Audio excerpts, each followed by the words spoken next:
prétention de savoir quelle est la bonne solution quand on n'a pas l'envers des possibles. Donc tant qu'on ne sait pas, il faut faire des audits. Point, des audits des communs. La monnaie, l'énergie, l'agroalimentaire, la dette, les transports. La dette. Et seulement après, on peut prendre des décisions. Comment est-ce qu'on peut prendre une décision sur les choses? Est-ce que je sais si j'ai envie de faire de la recherche et développement pour les moteurs deuxième génération de nucléaire, s'il y a 1000 années d'uranium appauvri à l'intérieur de nos terres françaises?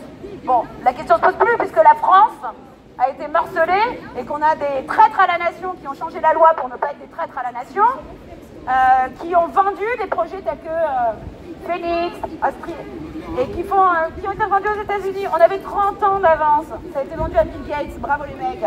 Bravo les mecs. Et là, on est juste en train, encore une fois, de revenir au marché financier avec même un pacte d'investissement pour le pacte vert qui n'est que du crédit d'impôt. Et on va me dire que c'est pour les petits agriculteurs. Le mec, il a un bilan négatif. Vous comprenez ce que c'est qu'un crédit d'impôt, les gens? Mais non. Il y a des souverainistes. C'est quoi un souverainiste? Tous les souverainistes qu'on a en France à ce jour, ce sont des mecs qui veulent que la France soit une étoile sur le drapeau européen, qu'il soit qu'une étoile sur le drapeau américain. On est en train de calculer comment est-ce qu'on peut faire pour que l'Europe soit un centre d'investissement intéressant pour les grandes entreprises, du coup liquide. Comme ça, ça donne plus envie d'investir. Donc, tant que les gens n'auront pas compris ce que c'est que l'argent, les marchés financiers, l'imposture de la monnaie, et ben continuez à penser en termes de gauche ou de droite. Et puis continuons. On est à la fin du cycle de la dette long terme. On le regardait avant le Covid. Comment vont-ils faire? Ils ne peuvent plus jouer avec la capacité d'incitation des ménages à consommer, puisque normalement tu baisses le coût du crédit pour inciter à la consommation. Quand le taux du crédit est arrivé à quasiment zéro, on a tous regardé le truc. On a des marchés financiers qui sont capables de faire des crashs boursiers en 10 minutes. Rappelons-nous, qu'est-ce que c'est que la crise des subprimes? C'est des mecs qui inventent des couches d'immobilier qui sont censées être bonnes ou mauvaises et qui ont fait un petit fourre-tout, un petit peu 20% de merde avec 40% de merde, on met ça. Même les banquiers ne savaient pas ce qu'ils vendaient.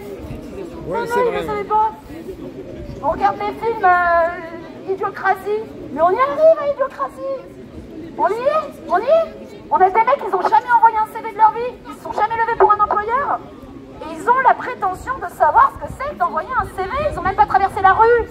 Ils ont couché avec la bonne meuf qui a eu la bonne mère, qui leur a donné le bon stage.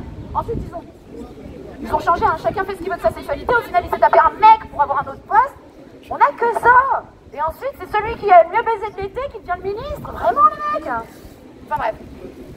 Réfléchissons, marché financier, économie réelle. Créons des monnaies locales. Arrêtons d'enrichir les banques. Arrêtez de payer en carte. Enfin bref. Ouais, d'accord. Merci, Adela. Anne-Laure, elle s'appelle comment? Anne-Laure. C'est pas elle qui m'a frappé la dernière fois. Je crois que c'est pas elle, elle lui ressemble un peu. Je pense que c'est pas elle. C'est pas elle. C'était Anne-Laure. Tatouée là, c'est pas elle.